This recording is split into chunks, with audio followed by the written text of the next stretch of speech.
Let's plant the seed Dunkus gave us at the base of the raised stone.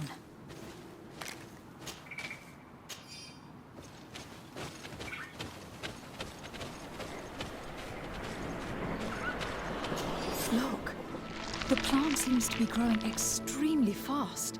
The Doneigada of Dunkus's clan are sure to be here soon to finish breaking the bond.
We can access the stone and plant Dunkus's seed.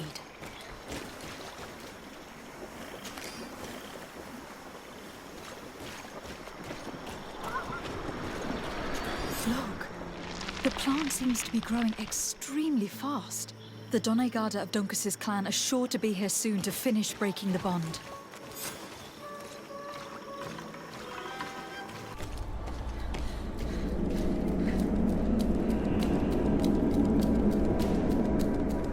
Constantine!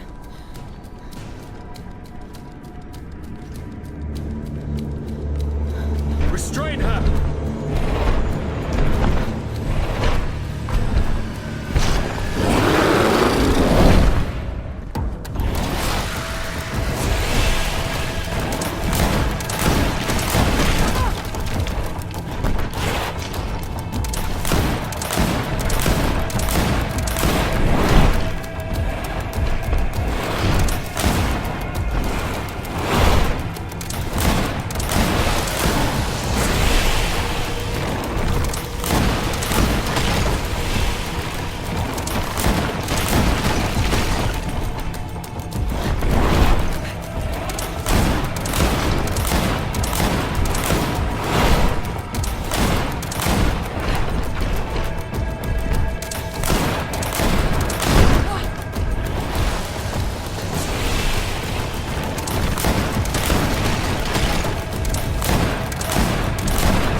I do not desire your death. I'm sorry. Why? Why have you done this? But for you. For us. So that we may live free at last. This makes no sense. Constantine, it's madness. You don't understand because you're still attached to the old world. This old, dying world which, to survive, has betrayed, used, and manipulated us and would not have hesitated to kill us. Perhaps. But I've seen death, cousin. And I understood the vanity of it all. My father's ruses just so he could earn more power. The political bowing and scraping to preserve corrupted nations.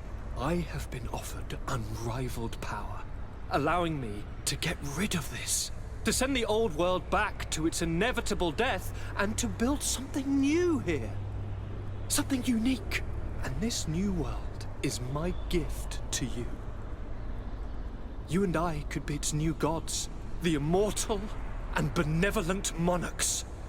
He himself is the incarnation of the old world he is speaking of. He has its vices and its poison. For his own immortality, he's prepared to destroy everything around him, to break millennia of cycles. I implore you, flesh of my land, think of all the lives that will come to an end to feed his pride. Don't listen to this old god. He's like all the others, after all, clinging to life. All you have to do is to bind yourself here, with me, and we will be gods together, forever.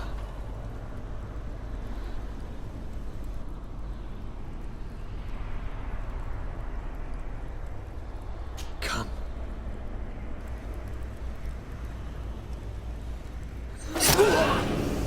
Oh, what a shame.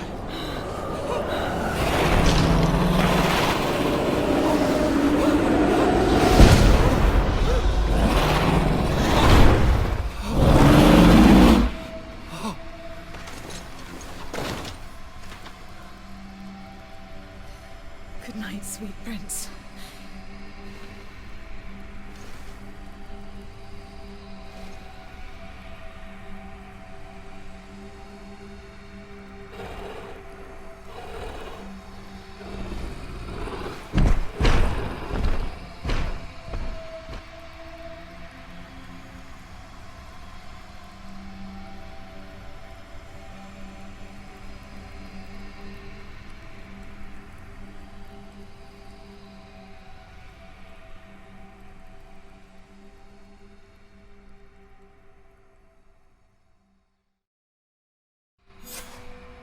After the fall of Constantine, things went back to the way they were.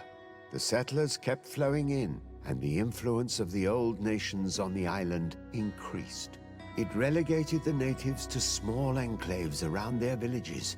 The Malachor devastated everything, and eventually even appeared on Tir Fredi.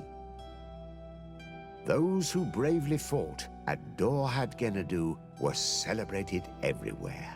After all, if it weren't for this unlikely alliance, the island would have fallen into Constantine's greedy hands.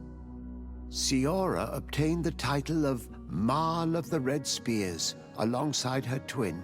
She leads them with wisdom, but often reunites with the one she still calls her Karants. Afra set aside her weapons and went back to her research on the native culture and flora of the island. It is said that she is even writing a book with the help of Dunkasi's clan when not visiting her friends. For his bravery, Vasco was awarded the rank of commander. He now travels the sea at the head of a whole fleet, but he often comes back to visit his sister-in-arms. Petrus's ambitions have finally been fulfilled. He obtained the much-coveted title of Cardinal. Despite the responsibilities implied by such a title, he still sometimes visits the one he calls his child. These precious friendships allowed my student to slowly forget Kurt's treason, even though she still feels bitter about it at times. Under Ulan's authority, the face of the island changed. New mines, fields, and sawmills appeared. Cities became larger, All of this contributed to the wealth and power of the Sisag-Names clan, at the expense of the others. Thanks to the help Dunkas's clan received, it continued on its mission to heal the Earth. It attracted many young islanders who were eager to learn. The natives' hostility towards the Alliance has not diminished, and Governor Byrne is in a delicate situation, especially considering some sordid rumors in Al-Sad regarding the practices of the scholars he protects. Aware that their culture of secrets would lead them to their demise, the Nords changed their methods. They welcomed numerous new recruits amongst them, notably natives. Already weakened on the continent, the Guard had trouble staying in control of San Mateos. At first, the religious population of the city rejected the authority of their commander, but due to its significant distance from Teleme, they eventually accepted it, despite the negative influence of some shady members in their midst.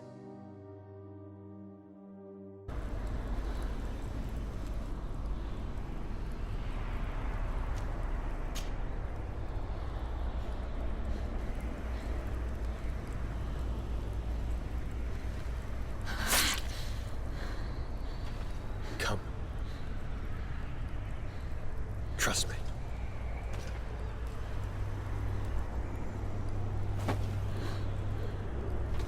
You won't regret it, cousin.